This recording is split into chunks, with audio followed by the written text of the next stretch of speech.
The goal of the puzzle is to assemble 6 parts in such a way that you will hide this little cube.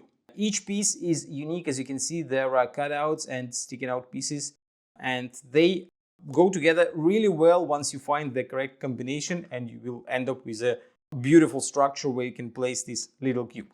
This is the shrine puzzle, and I will show you how to solve it in this video. This puzzle was designed by Lucy Powels and made by Pelikan.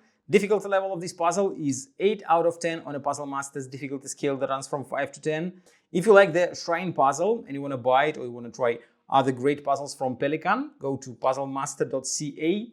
Then don't forget to subscribe to our channel if you want to see more videos from Puzzle Master.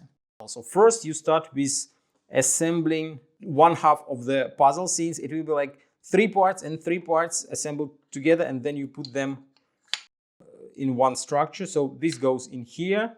Then we have this piece. Oh, actually, I think that I have to start from this piece. These two are connected like that. As you can see, this cutout and this sticking out piece, they fit nicely. Then this piece goes in here. Now you have to put it aside and assemble a similar looking structure from these parts. Again, it might take some time to figure out which piece goes where.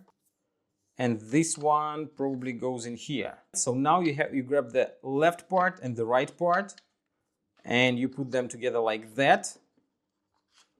Don't forget about the little cube that you have to hide. You can drop it right in here now, and then assemble the shape. As you can see, it is quite weird, but the puzzle is solved. The cube is hidden. If you like the shrine puzzle and you want to try some other absolutely fantastic puzzles from Pelikan, go to puzzlemaster.ca.